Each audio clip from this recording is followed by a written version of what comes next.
para adorar al que resucitó, para adorar al que venció la muerte, para adorar al que vivo está eternamente y para siempre. Bendito Rey de los cielos, gracias por esa luz con la que estás alumbrando nuestro corazón para ver tu grandeza, para conocer la supereminente grandeza de tu poder para con nosotros, la cual operó en Cristo resucitándole de los muertos y la cual también operará en nosotros resucitando, levantando, transformando nuestros cuerpos mortales, Señor.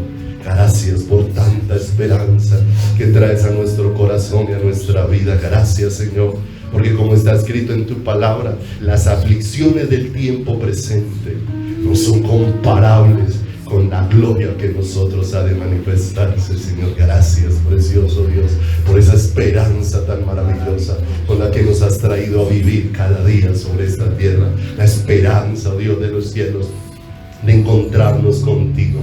La esperanza de ver tu rostro. La esperanza, Dios de los cielos, de estar cada día a la expectativa de tu regreso. Cuando suene esa final trompeta donde nos llamarás para estar contigo, para encontrarnos contigo en las nubes y así estar siempre junto a ti. Mi Señor amado, gracias por este privilegio hermoso, hermoso que nos das de bendecir tu nombre esta mañana. Gracias por permitirnos honrarte con nuestro dar. Gracias por permitirnos tomar de lo que tu preciosa mano, Señor, nos ha otorgado según la fidelidad gloriosa y extraordinaria tuya, Señor. Esa fidelidad, precioso Dios, que sobrepasa, oh Dios de los cielos, toda capacidad nuestra y que nos permite, bendito Dios de los cielos, poder oír, poder palpar, poder conocer, poder entender cada día, Señor, que nuestras vidas dependen de ti, dependen de tu presencia, dependen de tu amor, dependen de tu corazón, dependen de tu luz maravillosa, alumbrando nuestras vidas y atrayéndonos cada día en pos de ti, Señor. Gracias por tanto amor, gracias por tanta bondad, gracias por tanta misericordia, gracias por tanta fidelidad, Señor, que nos lleva a caer derretidos delante de tu presencia, que nos lleva a caer rendidos a los pies tuyos, que nos lleva a caer, Señor, humillados de gratitud delante de tu presencia, de que seas tan bueno con cada uno de nosotros, como expresó el salmista, porque Dios es bueno y para siempre es su misericordia, Señor. Gracias por tu palabra esta mañana. Gracias por las palabras que quieres plantar en nosotros, por esas palabras con que quieres alumbrar nuestro entendimiento, para traernos hacia ti, para llevarnos a entender, Señor, cuál es la riqueza de nuestra herencia en Cristo Jesús, oh Dios de los cielos. Bendito Dios, para llevarnos a entender, oh Dios de los cielos, cada día de una manera profunda este amor con que nos has amado y con el que nos estás, Señor, llevando a ser uno contigo y con el que nos estás llevando a estar, Señor, en tus maravillosos brazos, precioso Dios. Gracias te damos en el santísimo y glorioso nombre de Jesús por tu amor maravilloso. Gracias, Señor amado. Amén y amén, Señor. Aleluya. Muy buenos días para todos. Dios los bendiga. Qué bueno podernos ver en esta hermosa mañana. Qué bueno y precioso es poder venir a los brazos del Creador, poder venir a la presencia de Dios omnipotente, porque hay algo a lo que somos atraídos a experimentar, y es a poder experimentar en nuestro corazón cuán amados hemos sido por Dios, cuán amados hemos sido por Dios, porque no hay lazo que nos pueda unir de manera más fuerte al Señor que el amor suyo. El lazo perfecto, como dice la Escritura, que el vínculo perfecto es el amor de Dios, el que pone una unión irrompible, inquebrantable en nuestro corazón para con Él. Así que le invito, acompáñeme a Mateo, por favor, capítulo número 9. El Evangelio expresado allí a través de Mateo, en el capítulo número 9, en el versículo número 9. Un llamado excepcional, hermoso y extraordinario. Precioso, precioso. Estas palabras, cuando el Señor nos las permite oírlas con el corazón, lo único que hacen es despertar un profundo atractivo hacia el Señor. O sea, algo que va despertando en nuestro corazón un deseo incontrolable de correr a los brazos del Creador, a los brazos del Maestro, cuando podamos ver ese amor de Dios que se va desbordando de una manera tan hermosa a través de cada porción de la palabra. Dice el verso 9: pasando Jesús de allí, vio a un hombre llamado Mateo, que estaba sentado al banco de los tributos públicos, y le dijo: sígueme. Y se levantó y le siguió.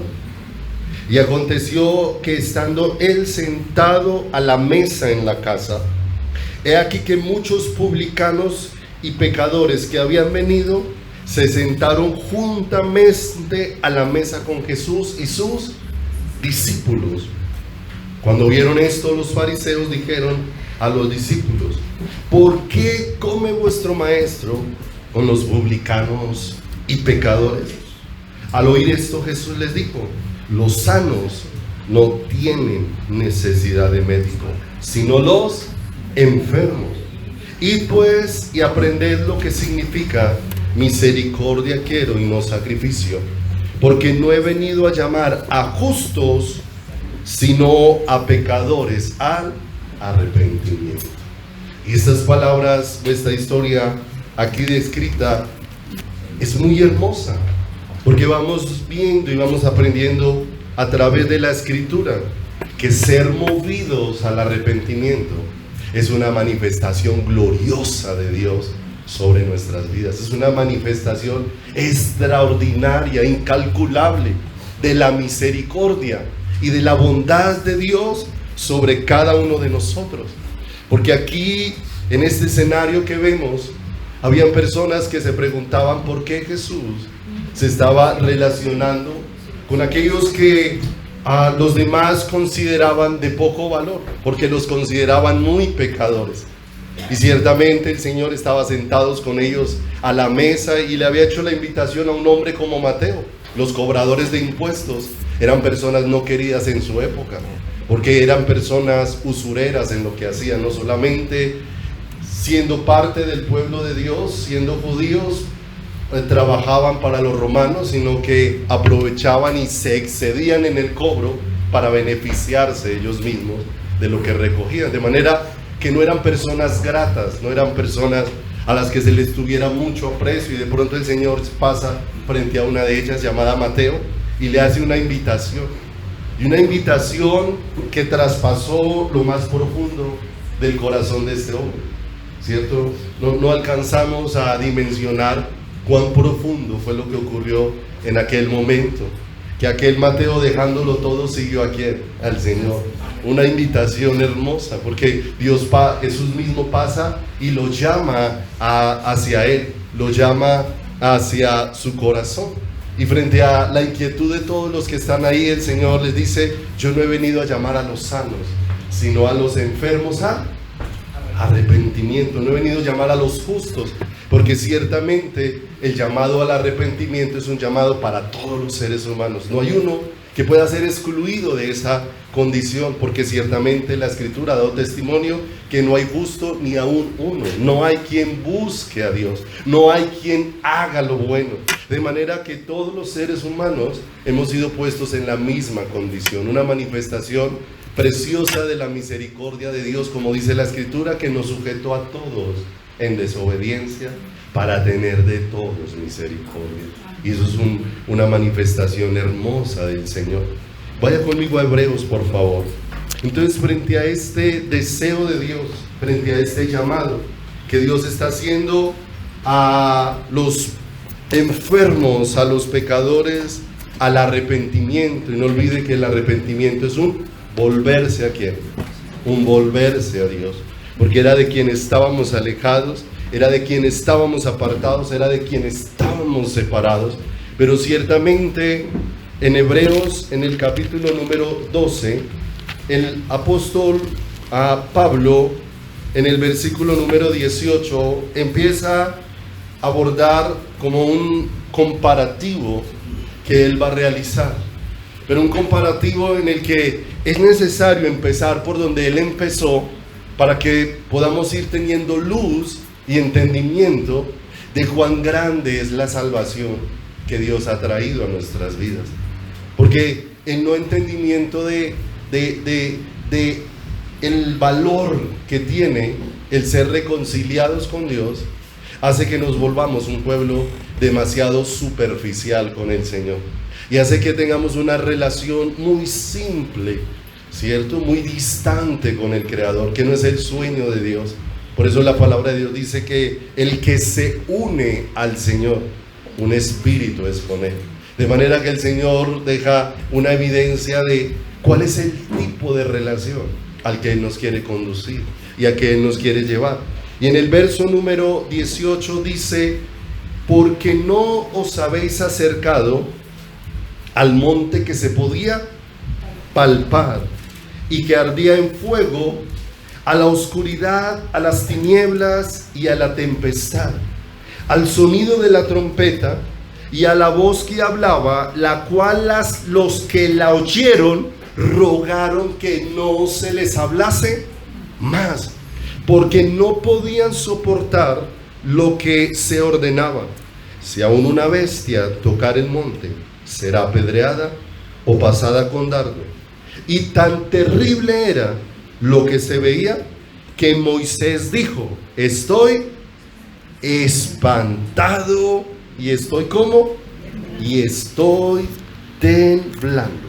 Pablo empieza aquí recordando en estos primeros versículos la situación o la vivencia que el pueblo de Israel tuvo en el monte Sinaí, cuando Dios los convocó a reunirse en pos de él. Y el Señor advirtió que nadie se acercara al monte en su manifestación, porque cualquiera que se acercare allí, ¿qué? Moriría, ¿cierto?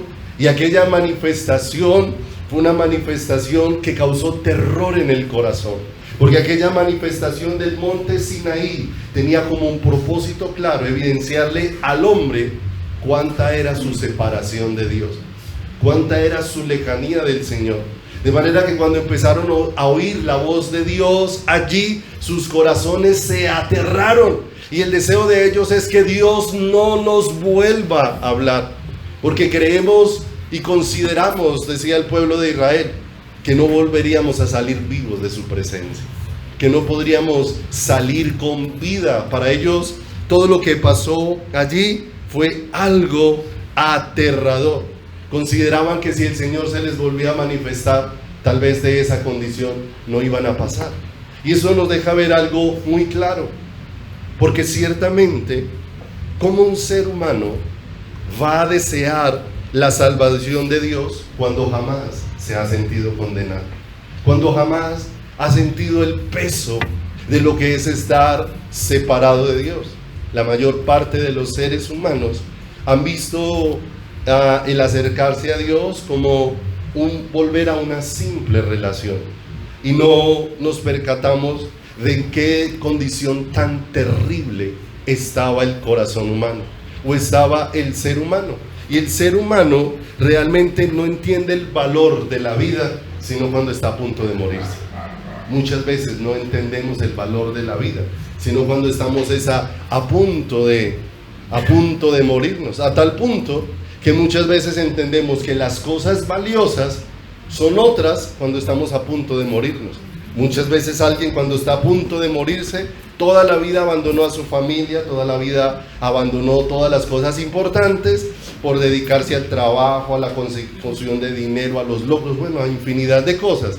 Pero el día que se está muriendo, ese día no quiere ni que le traigan sus logros, ni su finca, ni su carro. Ese día sí quiere que le traigan esa a su familia. O sea, el día que se está muriendo se dio cuenta que era lo importante dentro de su vida y dentro de su caminar, dentro de su existencia, ¿cierto? O sea que realmente ser enfrentados a la muerte nos permite entender cuál es lo verdaderamente valioso dentro de nuestro caminar. Hoy en día no es tan común, pero aún hay países que tienen la pena de muerte.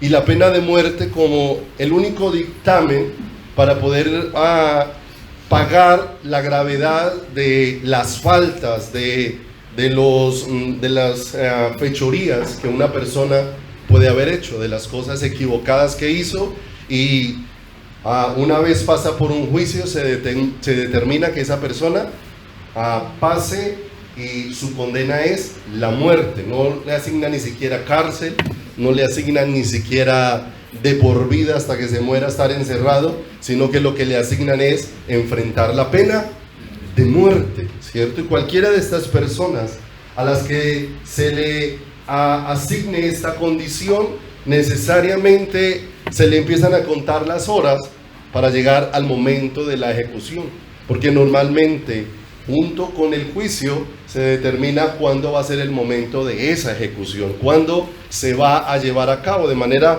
que esa persona de ahí en adelante sabe cuánto tiempo le resta, ¿cierto? Pueden ser horas, pueden ser días, pueden ser unas cuantas semanas, pero a partir de ese momento esa persona sabe que va rumbo a enfrentar algo que no puede evitar.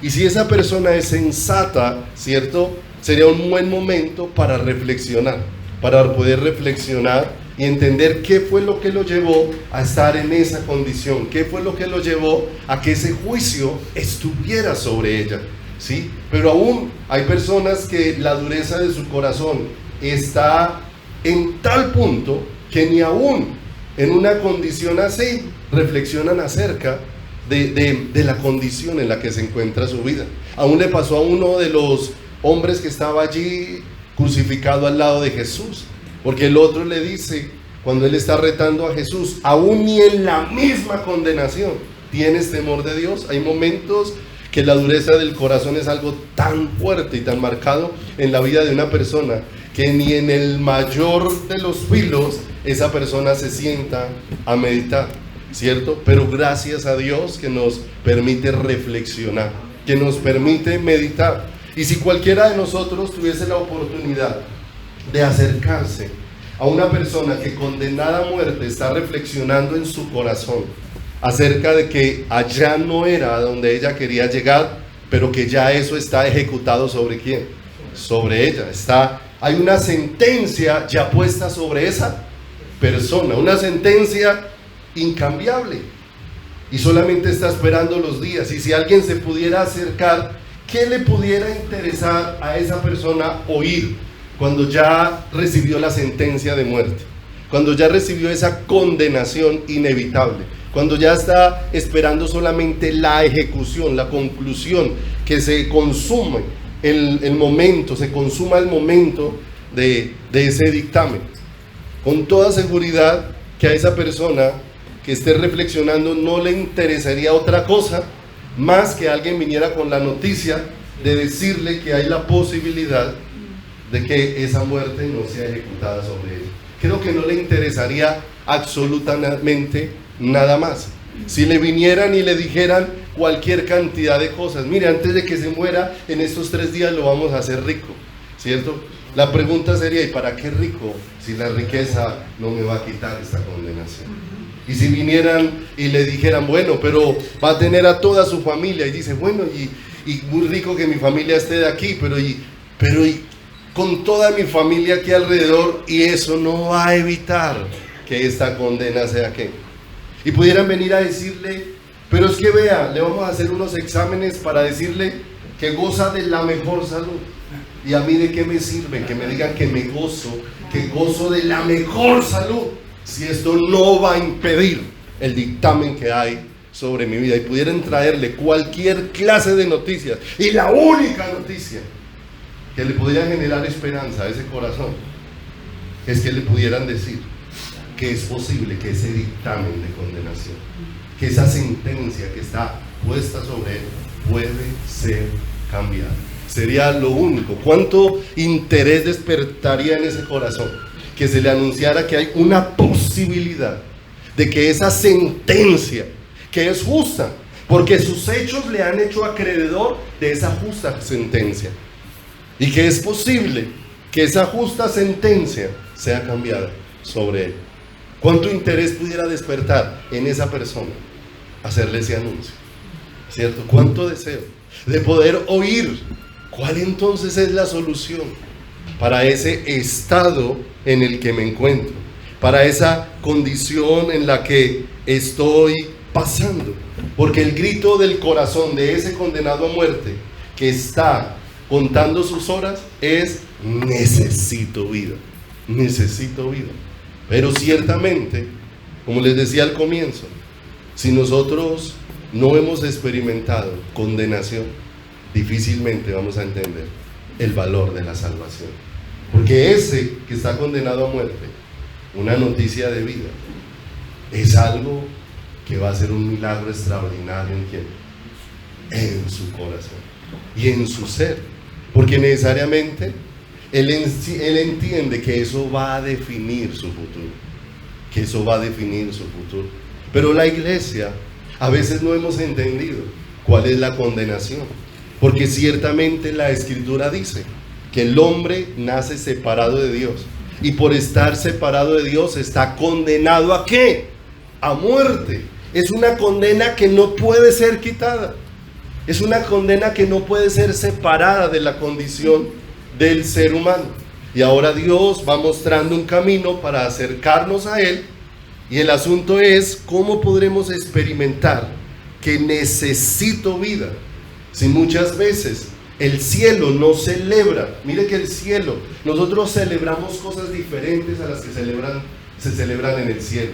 Y no estoy diciendo que nosotros no nos alegremos de que a alguien le vaya bien, ¿cierto? Esta semana hablábamos con alguien de un hogar que estaba siendo restaurado, y hablábamos algo muy bonito, qué hermoso. ¿Cómo no se va a alegrar uno de ver que un hogar está siendo restaurado? ¿Cómo no va a alegrarse uno? ¿Cierto? Pero hay algo mayor que la restauración de ese hogar. Hay algo mayor, porque ese hogar puede ser restaurado, pero puede seguir sin la vida de Dios. ¿Y cuánto cambió de la condición de ese hogar? ¿Cuánto cambió verdaderamente? Si ese hogar está restaurado, pero la vida sigue ausente dentro del corazón. Entonces nos alegramos de que a alguien le vaya bien, nos alegramos de que Dios permita cosas buenas en nuestras vidas, nos alegramos de tantos favores inmerecidos que recibimos de parte de Dios. Pero es necesario entender que hay algo mayor que eso, pero mucho mayor que eso para nuestras vidas, algo mucho mayor para nuestros corazones. Y es hacia donde Dios nos está, ¿qué? Dirigiendo, es hacia donde Dios nos está llevando. Porque cuando uno mira la palabra de Dios no está evidenciando que lo que pasa en el cielo, en cuanto a lo que el cielo se goza o se alegra, ¿cierto? La Escritura no dice que el cielo se goza de ver cómo los cristianos se enriquecen. La Escritura no dice que el cielo se goza de ver cómo las familias son restauradas. La Escritura no dice que el cielo se goza de ver cómo todos reciben salud, ¿cierto? Vayan conmigo un momento a Lucas capítulo número 15.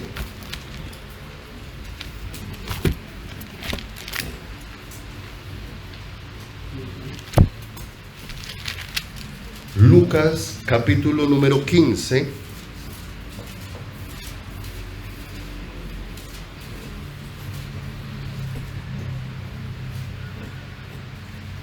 Verso 1 en adelante, Lucas 15:1.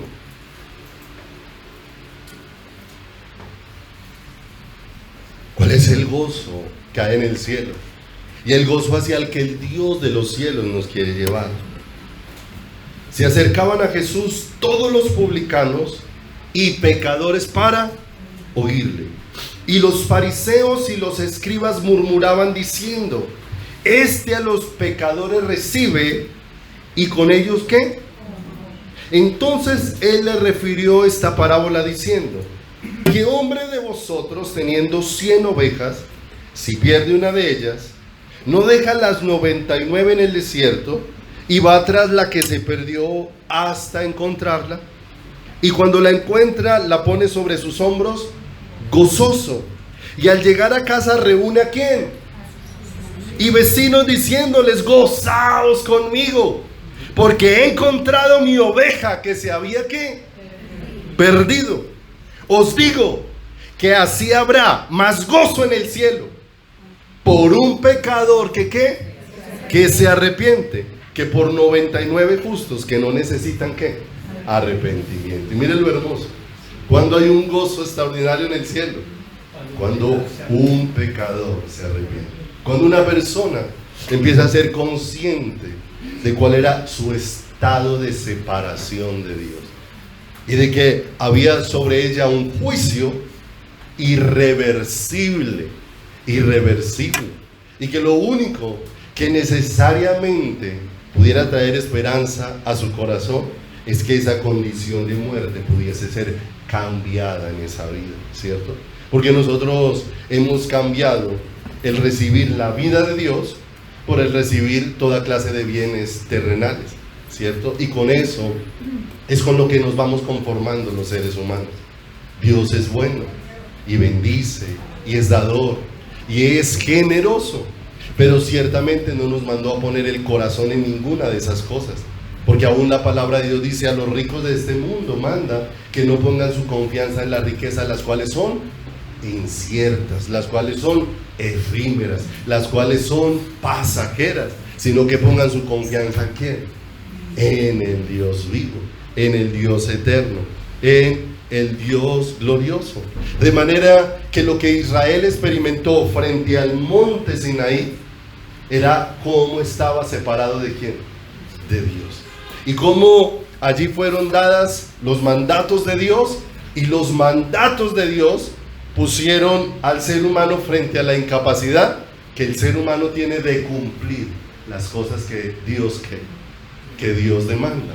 Lo que hacía mucho más tremendo el asunto de verme enfrentado frente a las demandas de Dios, frente a las cosas que Dios pide para cada corazón o para cada vida, ¿cierto?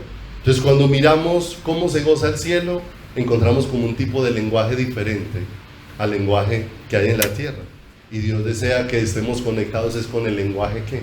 Celestial, ¿cierto? Hay gozo cuando un pecador ¿qué? Cuando un pecador se arrepiente, cuando un pecador disfruta de la presencia de Dios. Vaya allí conmigo otra vez a Hebreos en el capítulo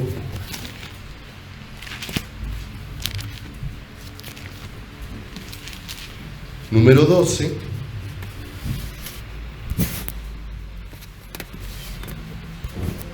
Mire el contraste que hace el apóstol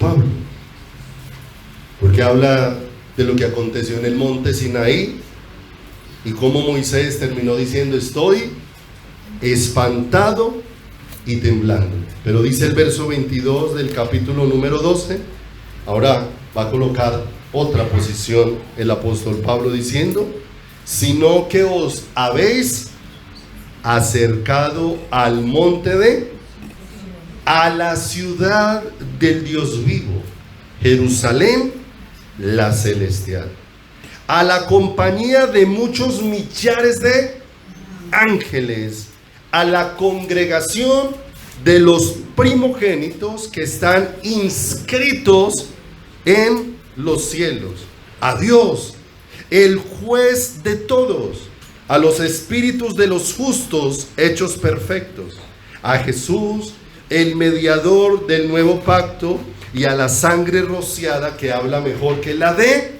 Abel. Y encontramos cómo hay un cambio de escenario. ¿Cómo era el escenario en el monte Sinaí? Terrible. Dejó a todos temblando.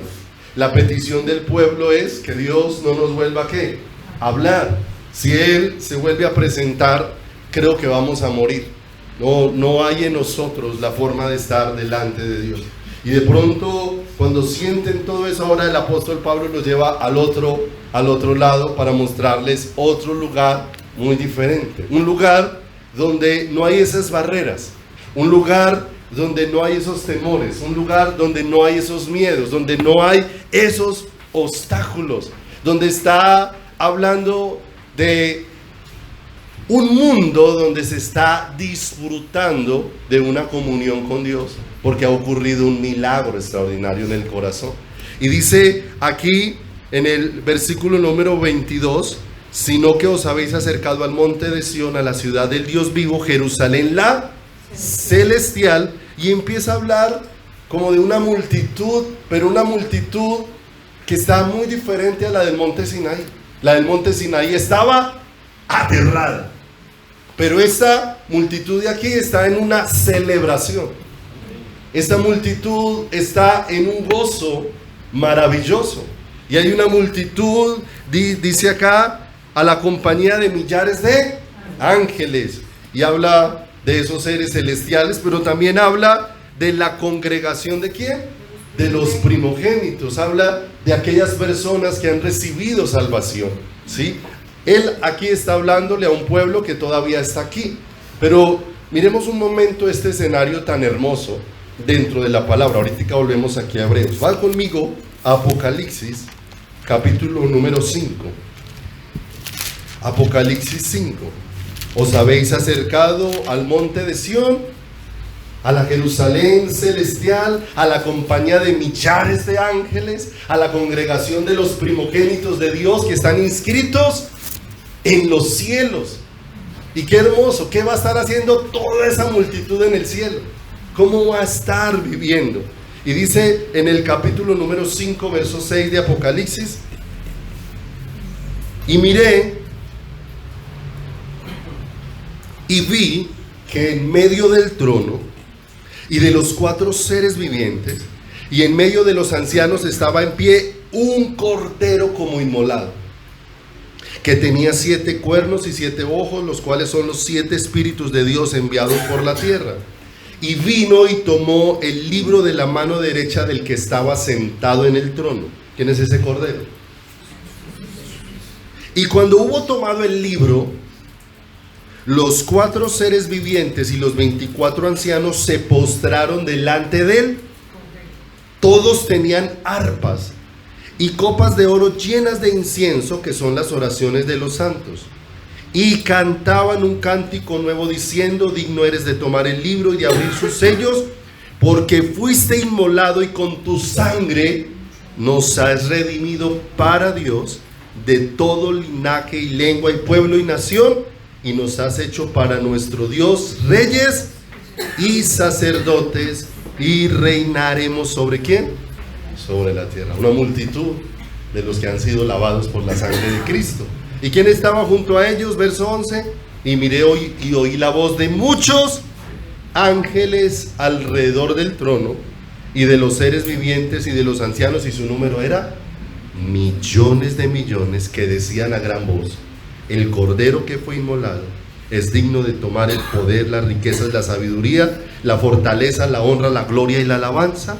Y a todo lo creado que está en el cielo y sobre la tierra y debajo de la tierra y en el mar, y a todas las cosas que en ellos hay, oí decir: al que está sentado en el trono y al cordero sea la alabanza, la gloria, la honra y el poder por los siglos de los siglos. Y los 4 seres vivientes decían: amén. Y los 24 ancianos se postraron sobre sus rostros y adoraron al que vive por los siglos de los siglos. ¿Qué escenario tan diferente al del monte G? ¿Cómo estaban los del monte Sinaí? Aterrados. ¿Cómo están los que se acercaron al monte de Sión, a la Jerusalén celestial? Todos estos millares de ángeles están en un asombro, están en un maravillar impresionante, y están adorando al Cordero, y están reconociendo como dice ahí: porque tú nos has redimido con tu sangre, nos has redimido para Dios, ¿cierto? Están en una posición diferente. Y acompáñenme que a esta otra cita en Apocalipsis 7, versículo número 9. Apocalipsis 7, 9 dice: después de esto miré, y aquí una gran multitud, la cual nadie podía contar, de todas las naciones y tribus y pueblos y lenguas, que estaban delante del trono y en la presencia del Cordero. ¿De quién está hablando ahí? ¿De ángeles? No, de hombres y mujeres, que recibieron salvación. Y dice, en presencia del Cordero, vestidos de ropas blancas y con palmas en las manos, y clamaban a gran voz diciendo: la salvación pertenece a nuestro Dios que está sentado en el trono y todos los ángeles. Mire que nuevamente lo que estaba hablando Pablo allá en Hebreos. Os habéis acercado, ¿cierto?, al monte de Sión, a la unión de millones de ángeles y a la congregación de los primogénitos que tienen inscritos sus nombres, ¿dónde? En los cielos. Y dice, verso 11, y todos los ángeles estaban en pie alrededor, dos multitudes, la de millones de ángeles y una multitud incontable de todas las naciones, tribus y pueblos y lenguas. Y dice, y todos los ángeles estaban en pie alrededor del trono y de los ancianos y de los cuatro seres vivientes, y se postraron sobre sus rostros delante del trono y diciendo: amén. La bendición y la gloria y la sabiduría y la acción de gracias y la honra y el poder y la fortaleza sean nuestro Dios por los siglos de los siglos. Amén. ¿Sí o no? ¿Qué escenario tan diferente el del monte del Sinaí al del monte de Sión? Totalmente diferente. Unos estaban aterrados, pero los otros estaban disfrutando de una gloria maravillosa y de una gloria interminable que jamás les será quitada, que jamás les será quitada, porque una vez dada esa gracia maravillosa no va a ser quitada del corazón y de la vida de un ser humano. Vuelvo entonces conmigo otra vez a Hebreos, capítulo número 12, versículo número 22. Sino que os habéis acercado al monte de Sión, a la ciudad del Dios vivo, Jerusalén la celestial, a la compañía de muchos millares de ángeles, a la congregación de los primogénitos que están inscritos ¿en quién? En los cielos. Ya aparece una condición bien especial, ¿cierto? Una multitud que hay en el cielo que no son ángeles, sino que son hombres y personas redimidas, hombres y personas a las que el Señor llevó por su obra al cielo. Y todos estos tienen una condición especial que vamos a ir encontrando para entender un privilegio maravilloso y poder entender cómo hemos sido pasados de muerte a vida por un milagro extraordinario de parte del Señor. Esa congregación de los primogénitos tiene una particularidad, porque dice que sus nombres están inscritos ¿dónde? Están inscritos en los cielos. Y esto es un asunto de suma importancia, y es un asunto extraordinario, porque ahí es donde nos lleva a pensar y a meditar en la realidad que nosotros estamos viviendo, donde están inscritos nuestros nombres, dónde está nuestra posición, dónde estamos. Porque vinieron a 70 que habían sido enviados a predicar y se les había dado autoridad. Y ellos fueron, hicieron la tarea, predicaron, anunciaron, pero ellos vinieron con un gozo en su corazón. Y el gozo era porque los demonios se les sujetaban. Estaba aconteciendo algo sobrenatural. Había una autoridad que habían recibido de parte de Dios. Habían orado por los enfermos y los enfermos también se habían sanado. Y ellos vienen con esa alegría y con ese gozo delante del Señor a entregarle cuentas de lo que han hecho. Pero cuando el Señor les escucha hablar, les dice: no se gocen de que los demonios se les hayan ¿qué? Sujetado, sino gozaos de que vuestros nombres estén escritos en los cielos. Y eso es maravilloso, porque esa multitud que va a estar en el monte de Sión, ¿no? disfrutando de la presencia de Dios, y no en una actitud aterradora frente a Dios como estuvieron en el monte Sinaí. Esos que van a estar disfrutando de lo que leímos en Apocalipsis tienen una característica: sus nombres están inscritos ¿dónde? En los cielos. Vaya conmigo a Malaquías, por favor. Malaquías, capítulo número 3. Malaquías, capítulo número 3, versículo número 16. El libro de Malaquías tiene una particularidad, y es que como que pone frente a frente dos pensamientos. Por un lado, el pensamiento de Dios, y por el otro lado, el pensamiento y cómo ven las cosas los seres humanos. Porque ciertamente por todo el libro de Malaquías aparecen inquietudes de parte de Dios, diciéndole tantas veces al pueblo de Israel: vosotros me habéis despreciado. Es el pensamiento de Dios. Dios conoce la realidad de sus corazones. Pero ¿cuál es la respuesta de ellos? ¿En qué te hemos despreciado? Uno es el pensamiento de Dios y otro era el pensamiento que tenía el corazón humano. Vosotros, toda la nación, me habéis robado, y la respuesta de la gente es: ¿y en qué te hemos qué? ¿En qué te hemos robado? El Señor les dijo: sus palabras han sido violentas contra mí, y la respuesta de ellos es: ¿qué hemos hablado contra ti? Como un pensamiento totalmente opuesto, como evidenciando esa lejanía entre el pueblo de Dios y Dios, como esa desconexión tan profunda, ¿cierto? A tal punto que por esa lejanía todo lo que el pueblo estaba haciendo se había llegado a pervertir. Empezando el libro de Malaquías, el Señor les dice que ellos han empezado a pisotear sus ofrendas, porque ellos ya traen el animal cojo, el animal tuerto, el animal feo, y ese es el animal que ofrecen. Y Él les dice: si lo ofrecieras a tu príncipe, ¿lo aceptaría? Pero vosotros me habéis empezado a despreciar con lo que están haciendo.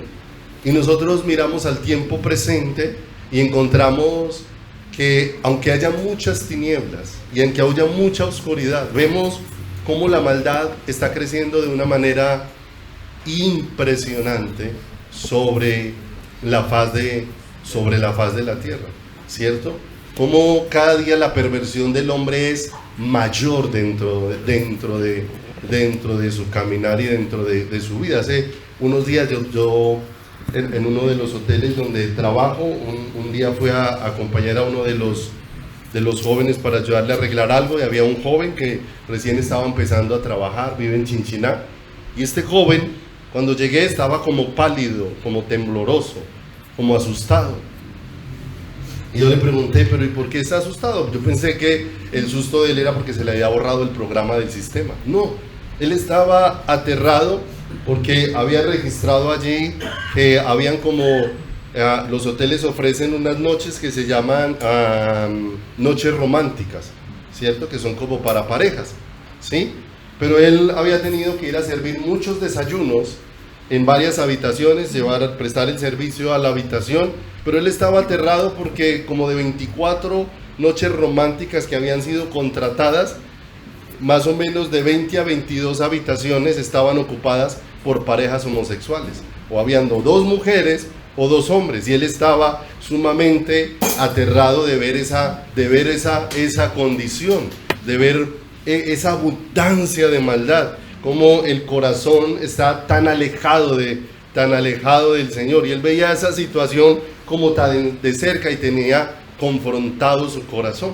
Nosotros ciertamente Dios nos ha guardado y vivimos ajenos de mucha de la maldad que hay afuera, pero ese estar ajenos de mucha de la maldad no significa que afuera cada día las cosas estén de mal en peor y que cada día las cosas estén yendo a extremos, ¿cierto? Nada más escuchas algo en las noticias, alcanzas a ver un poco de toda la maldad que medio se hace notoria, porque eso realmente es como la punta del iceberg de toda la maldad que realmente hay dentro del mundo. Pero aunque pase toda esa maldad y aunque haya todo eso y aunque veamos muchas personas despreciando a Dios, vuelvas un poquitico a una cita, ya volvemos aquí, ahí en Malaquías, vaya al capítulo número 1,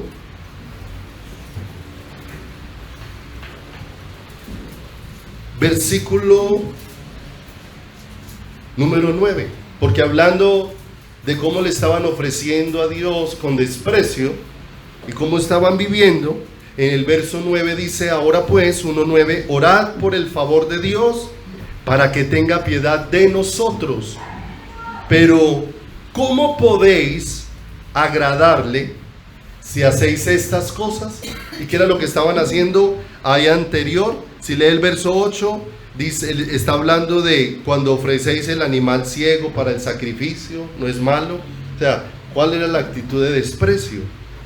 Y dice en el verso 10, ¿quién también hay de vosotros que cierre las puertas o alumbre mi altar de balde? Yo no tengo complacencia en vosotros, dice Jehová de los ejércitos, ni de vuestra mano aceptaré ¿qué? Ofrenda. O sea, ¿cómo era lo que se estaba ofreciendo al Señor? Se había pervertido el corazón. Pero mire lo hermoso, aunque pase eso, y aunque la mayoría despreciaran al Señor, hay algo glorioso. Dios siempre tiene un remanente, Dios siempre tiene una porción, Dios siempre tiene un pueblo, en todo lugar, en toda ciudad, en todo pueblo, en el campo, en toda ciudad en el mundo, y un pueblo al que Dios está tocando su corazón, y un pueblo que está entendiendo que su vida es para Dios. Porque mire lo que dice en el verso número 11, y mire qué esperanza en medio de todo el oscuro panorama que hay en Malaquías. Mire lo hermoso, porque desde donde el sol nace hasta donde se pone es grande mi nombre entre las naciones, y en todo lugar se ofrece a mi nombre incienso y ofrenda limpia, porque grande es mi nombre entre las naciones, dice Jehová. ¿De qué? Entonces mire lo hermoso, Dios deja un testimonio que en medio de todo el oscuro panorama que se pueda ver, Dios siempre tiene un pueblo que tal vez no es visible a los hombres, pero sí está siendo visible a los ojos de Dios. Y un pueblo que está entendiendo cuál es el llamado, un pueblo que está entendiendo cuál es el ofrecimiento, un pueblo que por causa de ese amor está cayendo rendido a los pies ¿de quién? A los pies del Maestro. Y mire lo hermoso, que el Señor no lo pasa por alto en Malaquías capítulo número 3, verso 16, que se dijo en Hebreos de los primogénitos que tenían inscritos sus nombres, ¿dónde? En los cielos. Y miren lo hermoso que dice el verso número 16. Entonces, 3:16, los que temían a Jehová hablaron cada uno a su compañero. Dios deja ver una diferencia aquí, ¿cierto? Aquí temor de Jehová no es miedo, sino los que habían empezado a tener luz, y entre más luz va recibiendo un corazón, más respeto, más reverencia, más honra hacia el Señor. Y dice acá, entonces los que temían a Jehová hablaron cada uno a su compañero, y Jehová escuchó y oyó, y fue escrito libro de memoria delante de él, para los que temen a Jehová y para los que piensan ¿en quién? En su nombre. Mire lo hermoso. Ese libro es una referencia a ese libro de la vida, a ese libro, como dice, de los que están inscritos en los cielos. Y Dios dejó que para esos en los que había temor de Dios, en los que había venido esa vida, se iba a dejar ¿qué? Inscrito como un testimonio, como una seguridad. Mire cómo el Señor sí permite notar una diferencia entre los que honran y los que no honran al Señor. Como el Señor le dijo a el profeta Elí en el Antiguo Testamento: yo había decidido que tú y toda tu generación me sirvieran, pero ya no será así, porque yo honro a los que me honran, pero los que me deshonran serán tenidos ¿en qué? En poco. Y mire lo tremendo, el precioso privilegio de haber sido escogidos para honrar ¿a quién? Para honrar al Señor. Vayan entonces conmigo allí por favor a Apocalipsis capítulo número 20, ¿dónde están escritos los nombres de los primogénitos? En los cielos. Capítulo número 20, versículo número 11. Apocalipsis capítulo número 20, versículo número 11. Hay algo que al escudriñar la palabra vamos a ir entendiendo. El miedo no produce un acercamiento al Señor. No produce un acercamiento al Señor. A veces pudiésemos escuchar los juicios de Dios, pero vemos que la respuesta del corazón a los juicios de Dios para volverse a Dios es muy pobre. Porque tal vez mientras hay miedo, como que sentimos la necesidad. Se desvanece el miedo, desaparece la necesidad de ¿quién? Desaparece la necesidad del Señor. Hay gente que no deja de congregarse es por el terror que tiene de ir al infierno, no por el deseo que tiene de estar con Dios, ¿cierto? Y eso no lo va a eximir de pasar una eternidad sin el Señor, porque la razón de congregarnos no es para huir de un lugar, sino es para estar en una relación con un ser maravilloso que es el Señor Jesucristo. Y entonces aparece aquí el último juicio que se hará. Ya estamos hablando como del final de toda la historia, cuando ya se dispone el Señor como a cerrar el calendario humano para empezar como la eternidad futura, como está descrita dentro de la palabra del Señor. Y aparece el último juicio, que es conocido como el juicio del trono blanco. Y dice el verso 11: y vi un gran trono blanco y al que estaba sentado en él, de delante del cual huyeron la tierra y el cielo, y ningún lugar se encontró para ¿quién? Para ellos. Lo que va a acontecer, aquellos que han sido testigos de Dios no quieren estar presentes. ¿Recuerda cuántas veces hemos leído que el Señor dice: a los cielos y a la tierra llamo hoy como testigos? Y ahora esos testigos, frente a lo que va a acontecer, huyeron, no quieren estar para presenciar lo terrible que va a acontecer aquí. Y dice verso 12: y vi a los muertos, grandes y pequeños, de pie ante Dios.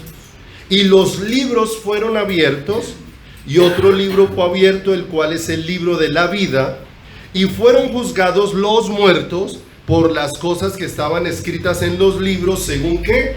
Sus obras. Y este me parece un panorama aterrador, pero a su vez lleno de esperanza y de privilegio cuando vamos teniendo luz de la salvación. Porque ciertamente aquí aparece una gran multitud de personas, grandes y pequeños, de pie ante el Señor. Pero esta multitud que está aquí delante del Señor tiene una característica: ninguno de ellos tiene la vida de Dios. Son personas que espiritualmente estuvieron muertos y no recibieron vida. Pero me llama la atención, y lo podemos ver cuando miramos el tiempo presente, porque cuando habla de los que están inscritos en los libros de los muertos, habla de varios libros. No dice si 2, 3, pero expresa libros. Cuando habla del libro de la vida, lo expresa como uno ¿qué? Como uno solo. Lo que nos permite ver esa proporción tan tremenda, pero por causa de la dureza en el corazón del ser ¿qué? En el ser humano, ¿cierto? Si nosotros miramos la población de Manizales, no sé, 400,000 habitantes, ¿cuántas personas en la búsqueda sincera de Dios en Manizales? Y nosotros miramos y la proporción es muy pequeña comparado con la totalidad de los habitantes. Pudiéramos decir que siquiera el 10% de esos 400,000 estuvieran buscando al Señor, ¿cierto? Pero nos toca ir haciendo como Abraham cuando estaba hablando con el Señor respecto de Sodoma y Gomorra. Si hubieran 50, si hubieran 40, y uno dice: Señor, si hubiesen 40,000 cristianos en Manizales, y uno dice: no los hay. Señor, si hubiesen 30,000, no, si hubiesen 10,000, ¿cierto? Y entonces miramos que la proporción de personas en la búsqueda del Señor en una ciudad como la nuestra es muy pequeña comparada con la proporción de los que no están buscando al Señor. Miremoslo en relación con Colombia, aunque hay un dilema porque no se sabe si somos 45, 47, 48 o 50 millones, pero si fuésemos 50 millones, ¿cierto? No alcanzamos o no alcanzaría la cifra llegar a 10 millones de personas buscando al Señor en nuestra nación. Y siempre vemos que la proporción es pequeña, Entonces vemos, vuelva y léalo ahí en el verso 12: y vi a los muertos, grandes y pequeños, de pie delante de Dios, y los libros fueron abiertos, y otro libro fue abierto, el cual es el libro de ¿qué? Y fueron juzgados los muertos por las cosas que estaban escritas, ¿dónde? En los libros, ¿cierto? No olviden que aquí este es el juicio de condenación, ¿cierto? Ayer les decía una frase a los muchachos de alabanza, que al principio uno la dice y suena enredada, pero cuando ya se le despeja un poquito, le da mucha claridad al corazón, porque ciertamente si una persona nace 2 veces, va a morir una única vez, pero si esa persona nace una sola vez, nace una única vez, va a morir 2 veces, y eso suena al principio como enredado, pero ciertamente cuando lo llevamos a la palabra lo vamos a entender, porque ciertamente todos nacimos de manera natural, pero la palabra de Dios habla de un nacimiento espiritual producido por Dios, ¿cierto? Que se enuncian algunas traducciones como nacer de nuevo, pero su traducción original es nacer de lo alto, nacer de la vida de la vida de Dios. El Señor le dijo a Nicodemo que el que no es nacido del Espíritu no puede ver el reino de Dios. O sea, ese sufrió un nacimiento natural, pero sufrió un segundo nacimiento que es uno ¿qué? Espiritual. Ese solamente va a haber una única muerte, su muerte natural, ¿cierto? Y después va a pasar a la vida ¿qué? A la vida eterna. Pero el que nació una vez, nació solamente de manera natural. Jamás la vida espiritual vino a su vida. Esa persona va a morir 2 veces. Va a morir de manera natural. Y en este juicio, pase al verso número 14, habla de que en este juicio los que no fueron hallados inscritos en el libro de la vida fueron lanzados al lago de fuego, ¿cierto? Los que no hallaron, y dice el verso 14, y la muerte y el Hades fueron lanzados al lago de fuego. Esta es la muerte ¿qué? Segunda, ¿cierto? Murió de manera natural y ahora va a venir una segunda muerte sobre esa ¿qué? Sobre esa vida. La pregunta es, ¿cuántas veces has nacido? ¿Cuántas veces han? Porque eso va a definir nuestra eternidad, la va a definir. Y dice verso número 15, y el que no se halló inscrito en el libro de la vida fue lanzado al lago de ¿qué? Al lago de fuego. Entonces mire, que el libro de la vida fue puesto allí en el juicio del trono blanco, ¿cierto? No porque alguno de los que estuviera ahí escrito, sino como testimonio de que sus nombres no aparecían en el libro, no aparecían allí inscritos. La congregación de los primogénitos tiene una característica, la leímos en Hebreos, que dice, sus nombres están inscritos, ¿dónde? Están inscritos en los cielos, de manera que podemos darnos cuenta de una gran necesidad y del milagro que es la vida y la salvación para un corazón y para un ser humano, para entender hacia dónde nos está llevando el Señor, ¿sí? Vuelva ahí nuevamente conmigo a Hebreos, capítulo número 12,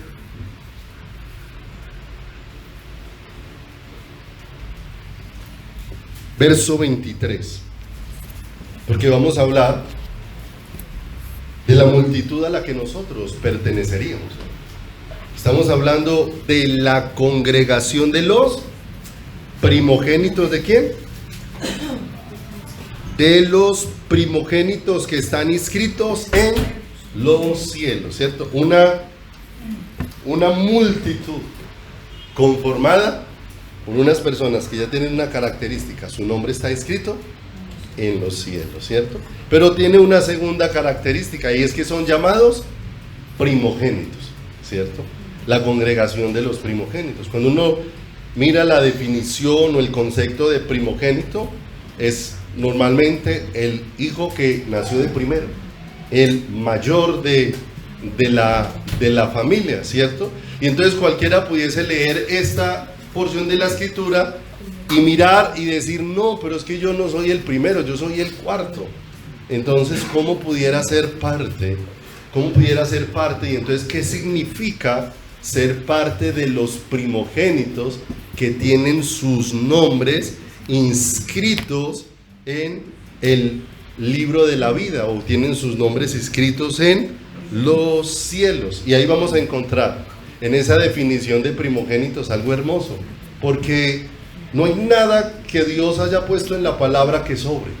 Tal vez nuestra mente limitada es la que hace que nosotros no alcancemos a ver lo profundo de las riquezas contenidas dentro de la palabra, como está escrito en la escritura: oh profundidad de las riquezas y de la sabiduría de quién, de Dios, profundo. O sea, no hay una sola palabra que en la escritura esté puesta que no tenga una profundidad y un regalo extraordinario de parte de Dios para nosotros, que no tenga una enseñanza profunda respecto a lo que Dios tiene destinado para cada una de nuestras vidas. Y en este caso habla de quién, de los primogénitos, ¿sí? De los primogénitos.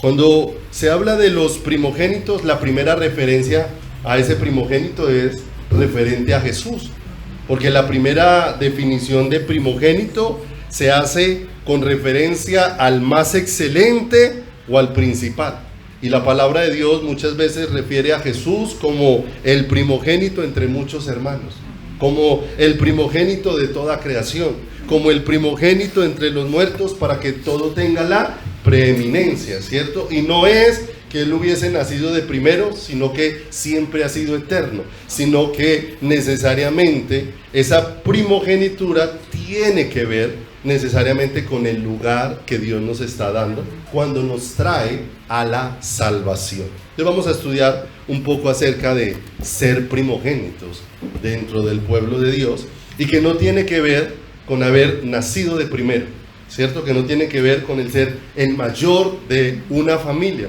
sino que tiene que ver es con el propósito eterno de Dios para cada uno de nuestros corazones, ¿sí? Entonces vamos a encontrar que los primogénitos, ¿sí?, lo que le daba derecho a la primogenitura a una persona en lo natural era su nacimiento. Su nacimiento. En el orden natural, haber nacido ¿de qué? De primero.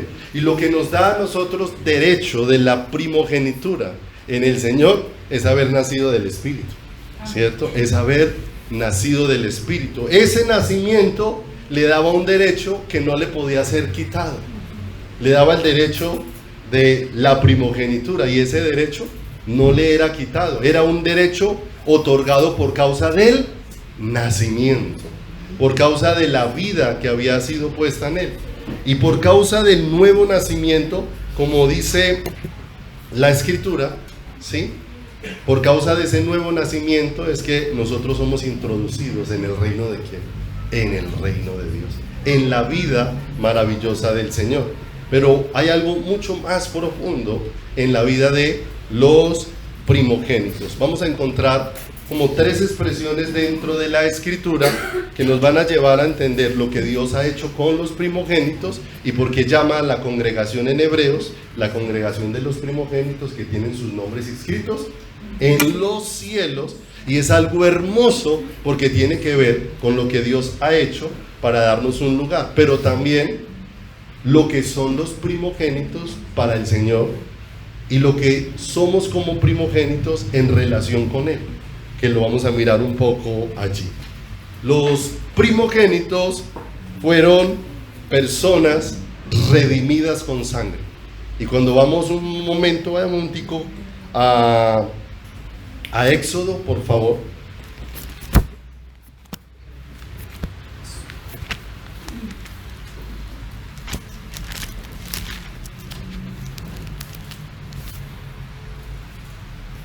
En Éxodo capítulo número 12, no vamos a leer por ahora ahí, pero les voy narrando un poco.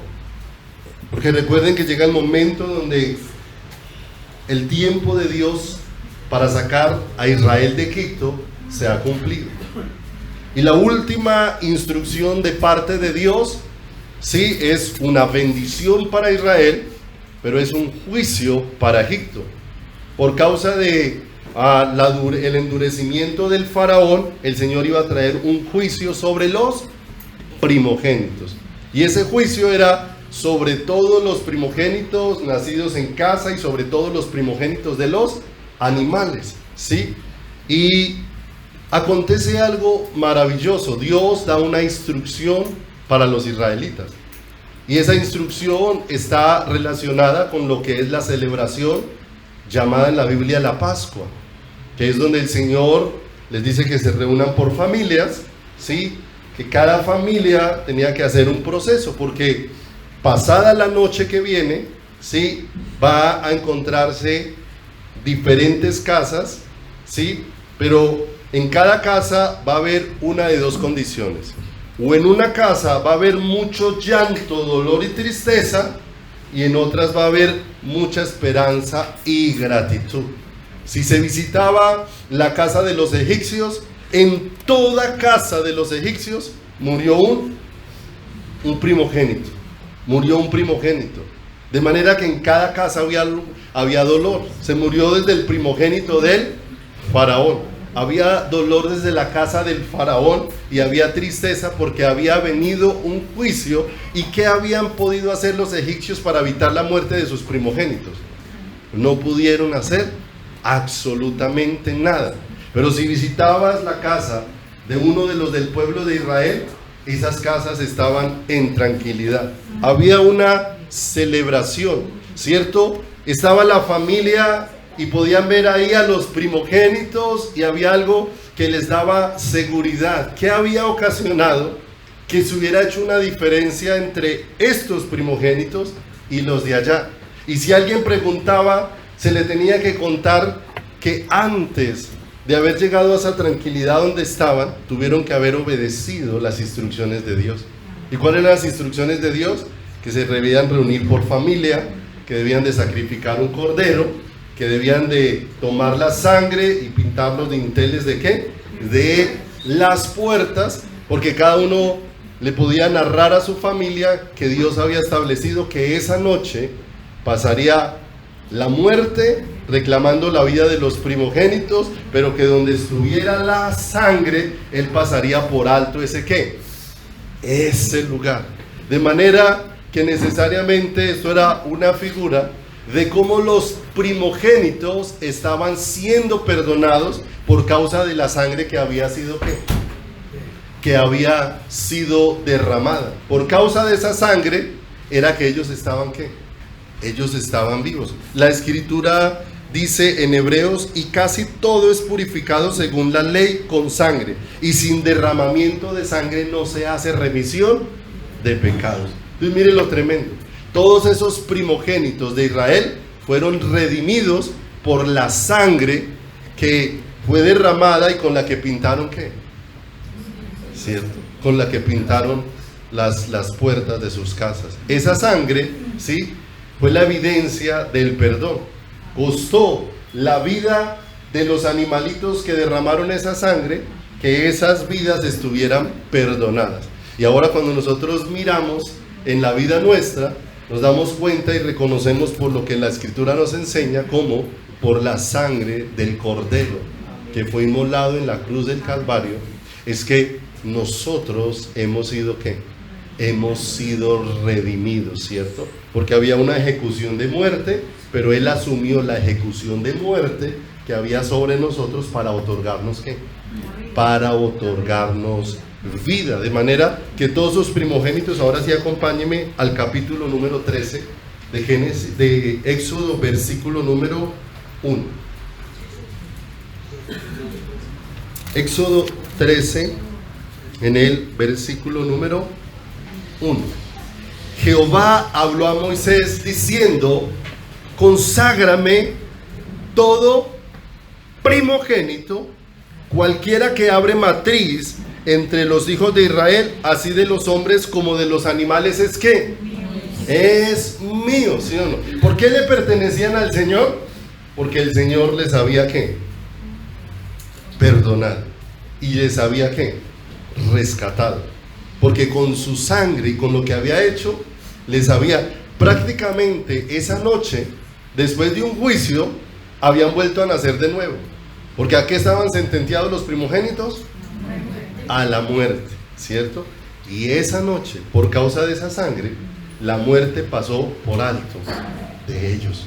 De manera que ver a ese primogénito al día siguiente era como si ese primogénito hubiese nacido nuevamente, hubiese vuelto nuevamente a la vida. Pero mire lo tremendo, la primera parte que vemos en los primogénitos fue que fueron redimidos ¿con qué? Con sangre.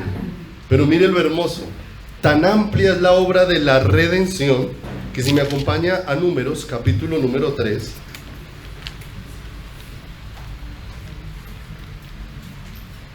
Números, en el capítulo número 3,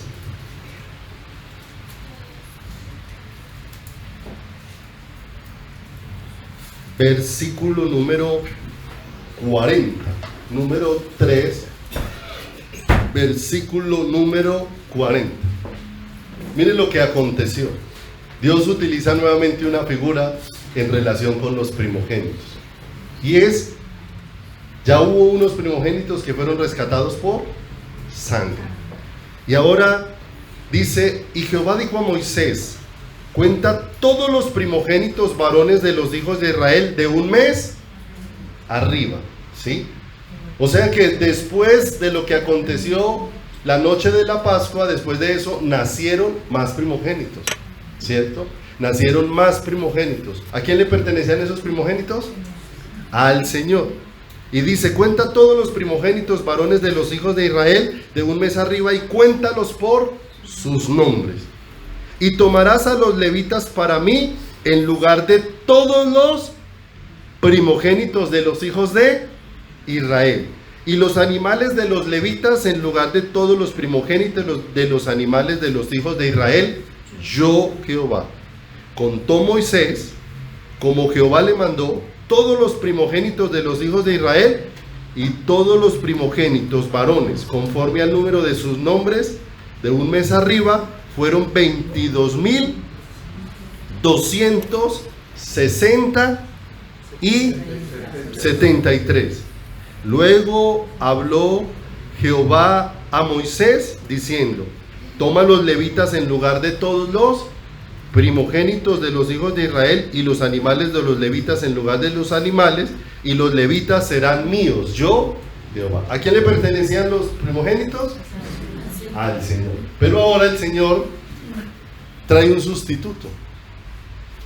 Porque ¿qué significaba que el primogénito fuera del Señor? Que tenía que dejar la casa de sus padres para dedicarse ¿a quién? Al Señor. Entonces va a haber una sustitución. ¿Quién va a sustituir a los primogénitos? Los levitas. Y miramos una segunda obra de la redención, ¿cierto? Nosotros hemos recibido un sustituto, y ese sustituto es ¿quién? El Señor. El sacerdote que está para ministrar delante de Dios en lugar de nosotros es ¿quién? Dios. El sumo sacerdote que está intercediendo ¿por quién? Por nosotros. Aquellos nuevos que habían nacido fueron redimidos por sustitución, ¿cierto? Contaron todo el número, 22,000 y una colita, y contaron los ¿qué? Contaron los levitas, y por cada uno era reemplazado por un ¿qué? Por un levita. La forma era como eran redimidos los primogénitos. Primero por sangre, ahora lo vemos por sustitución. Pero se genera un problema. Para sustituir a cada levita, a cada primogénito se necesitaba un levita. El asunto era que eran 22,273. Y cuando contaron los levitas, solamente hubo 22,000 levitas. De manera que quedó una pequeña porción que no pudo ser redimida por sustitución. Pero mire lo hermoso, el Señor dándonos y ampliándonos más el panorama de lo que ha hecho con nosotros para llamarnos sus primogénitos. Pase al verso número 46 y dice: y para el rescate de los 273 de los primogénitos de los hijos de Israel, que excede a los levitas, tomarás 5 ciclos por cabeza conforme al ciclo del santuario. Los tomarás, el ciclo tiene 20 jeras, y darás a Aarón y a sus hijos el dinero del rescate de los que exceden. Mire lo hermoso, la característica de los primogénitos, comprados con sangre. ¿Sí o no? Hubo un sustituto por ellos. Y ahora, por los que no alcanzó, se pagó un precio. Se estipuló un precio. Y nosotros miramos que todo esto que hicieron varios, solo uno lo hizo por nosotros, el Señor Jesús. Nos redimió con su sangre. Fue el sustituto nuestro. Y no solamente eso, dice la Escritura, si me acompaña por favor allí a Primera de Pedro, capítulo número 1, versículo número 18. 1:18. Sabiendo que fuisteis rescatados de vuestra mala manera de vivir, la cual recibisteis de vuestros padres, no con cosas corruptibles como oro o plata, sino con la preciosa sangre de Cristo, como un cordero sin mancha y sin contaminación, ya destinado desde antes de la fundación del mundo, pero manifestado en los postreros tiempos por amor de ¿qué? De vosotros. Qué hermoso. Entonces mire el Señor, ¿a quién le pertenecen los primogénitos? Al Señor. ¿Y qué hizo el Señor con esos primogénitos? Los redimió con sangre, los redimió con un sustituto y los redimió pagando un precio por ellos. De manera que, si me acompañan por favor a Éxodo 4:22.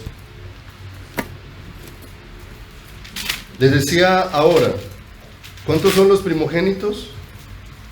¿Cuántos primogénitos hay aquí? ¿Cuántos primogénitos de la congregación de Dios?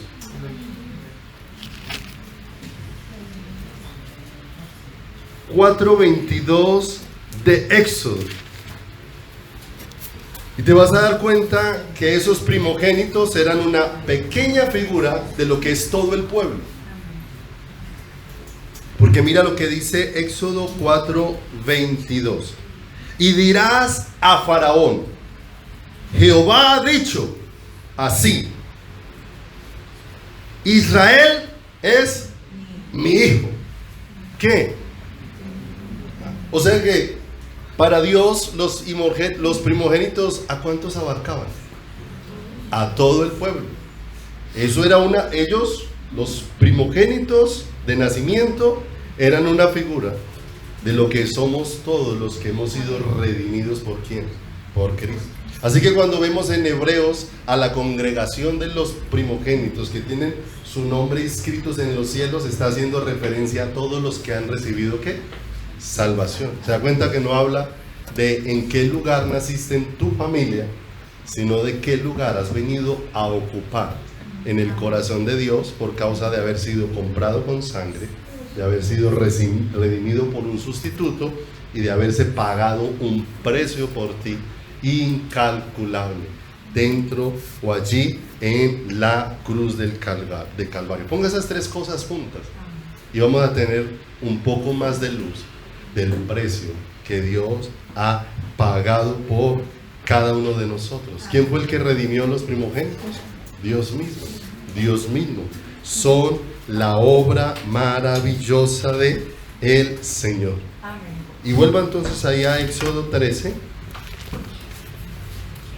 A Éxodo capítulo número 13. Ya vamos a terminar por hoy. Éxodo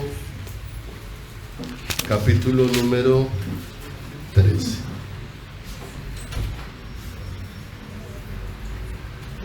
Versículo número 11. Versículo 11. Éxodo 13:11.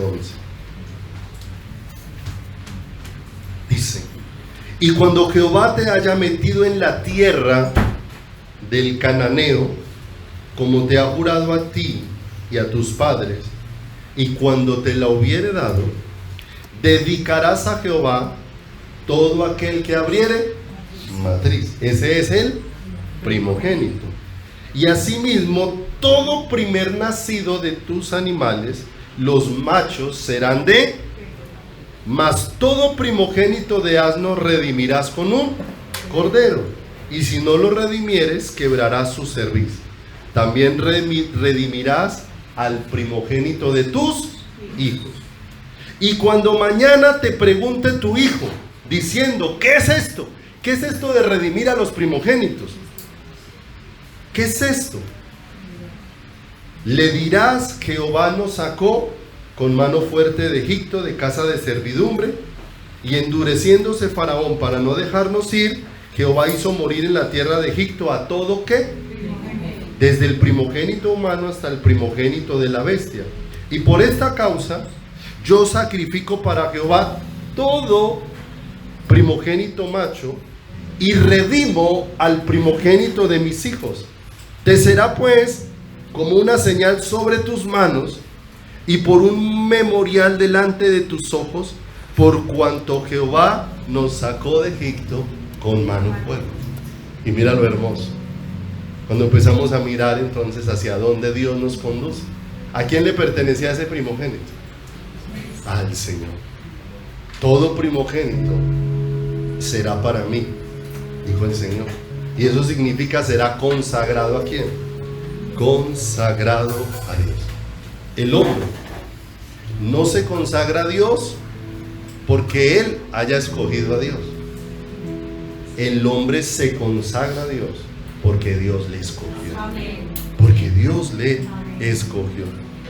Esta consagración está motivada es por la misericordia de Dios. ¿Qué tuvo Dios de los primogénitos? Misericordia. Y esa misericordia, como dijo Pablo en Romanos: os ruego, hermanos, por las muchas misericordias de Dios, que presentéis vuestros cuerpos en sacrificio vivo, santo, agradable a Dios, que es vuestro culto racional. La consagración es una manera de agradecer a Dios todo lo que Él ha hecho por nosotros. No podemos compensar lo que ha hecho por nosotros. Pero mire lo hermoso, esa congregación de los primogénitos que están inscritos en los cielos ha sido destinada para ser consagrada a Dios. De manera que cuando Dios nos llama al arrepentimiento, nos llama a consagrarnos a Él, a dedicarnos, porque le pertenecemos, porque hemos sido comprados por precio. Dice la Escritura: glorificad a Dios en vuestro cuerpo y vuestro espíritu, los cuales son de Dios. Amén. Vamos a orar en esta mañana. Padre, estamos muy agradecidos contigo, Señor, por el infinito amor y misericordia que tú estás manifestando sobre nuestras vidas, Señor, a través de evidenciarnos, Señor amado, que nos estás acercando a ti, Señor. Ayúdanos a entender el privilegio que tenemos de que nuestros corazones estén siendo tocados para buscarte, Señor, porque hemos visto una multitud de gentes de todas las naciones, tribus, lenguas, Señor amado, no inscritos en el libro de la vida, oh Dios de los cielos. Y lo vemos al presente como la mayor parte de los seres humanos que hay sobre la tierra, cada uno está corriendo tras el deseo de su corazón, cada uno está viviendo conforme a su propio pensamiento, Señor. Pero permítenos entender el privilegio de ser escogidos para ser parte de los primogénitos, de la congregación de los primogénitos que tienen su nombre inscrito en el cielo, inscrito por aquella redención, porque aún dice la orden a Moisés de que dejara registro de todos los primogénitos. Señor, ahora entendemos por qué esa instrucción, porque todos los primogénitos, oh Dios, los comprados por sangre, los que están recibiendo vida por causa de un sustituto, por el pago de un precio, oh Dios de los cielos, han recibido la oportunidad de que ahora sus nombres estén inscritos en el libro de la vida, Señor. Permítenos entender, Señor, el privilegio que tenemos en esta ciudad, que de tantos habitantes que hay en esta ciudad, tú estés tocando mi corazón para buscarte. Tú me estés llamando a correr a tus brazos. Tú me estés mostrando, Dios de los cielos, Señor amado, que lo que tú deseas sobre mi vida, oh Dios de los cielos, Señor, no es, Señor, un juicio de muerte, sino que lo que tú deseas para nuestros corazones es vida. Y para eso nos estás acercando a ti, Señor. Para eso nos estás acercando a tu corazón, Señor. Poder ver, Señor, como no solamente veías a los que abrían matriz como primogénitos, sino que miraste a todo el pueblo de Israel como tu primogénito. Y aún nos estás mirando a todos nosotros, tu iglesia, como tus primogénitos, redimidos para ti, Señor, lavados con tu sangre, para que ahora nuestras vidas estén consagradas a ti. Tú que nos elegiste a nosotros, como dice tu palabra, no me elegisteis vosotros a mí, sino que yo os elegí a vosotros, y os he puesto para que vayáis y llevéis fruto, y vuestro fruto permanezca. Precioso Dios, permítenos, Señor, entender este privilegio de haber sido llamados para venir en pos de ti, de haber sido escogidos, de haber sido perdonados, oh Dios de los cielos, de poder, Dios de los cielos, sentarnos hoy en tu casa, escuchar tu palabra, de poder unirnos en una celebración maravillosa delante de tu presencia, por causa, Dios de los cielos, de esta maravillosa gracia con la que has cubierto nuestras vidas. Permítenos entender el privilegio, Dios de los cielos, de haber sido llamados a buscarte. Permítenos entender el privilegio, bendito Dios de los cielos, de haber sido escogidos, bendito Dios de los cielos, para estar junto a ti, oh Dios de los cielos, de poder venir a los brazos, a la presencia de aquel bendito Rey de los cielos que resucitó, poder ser llamados para ser parte de esa multitud que adorará al Cordero, que levantará su voz, su corazón eternamente y para siempre, en un gozo interminable, en una alegría, oh Dios de los cielos, indetenible, de poder levantar nuestras manos, nuestro corazón, de poder caer postrados delante de ti, como aquella multitud que con sus palmas, Señor, podía decir: porque tú nos has redimido de toda lengua, pueblo y nación. Con tu sangre nos has redimido para ti, nos has comprado para que seamos tuyos, oh Dios de los cielos. Esa sentencia de muerte que había sobre nuestras vidas, que no podía ser quitada, oh Dios de los cielos, Señor, has provisto al Cordero que fue inmolado, aquel que ocupó nuestra sentencia, aquel que ocupó nuestro lugar, aquel que con su sangre nos redimió, que fue el sustituto y que pagó el precio por nuestras vidas, oh Dios. Permítenos entender toda esta gracia maravillosa y poder entender que Él, el Cordero que fue inmolado, es el que reina con poder, que su reconocimiento será eterno, que el eco de su voz será sin final, porque su amor se ha extendido desde la eternidad y hasta la eternidad. Y una multitud, la multitud de la congregación de los primogénitos que tienen sus nombres inscritos en los cielos, te alabarán interminablemente por toda la eternidad.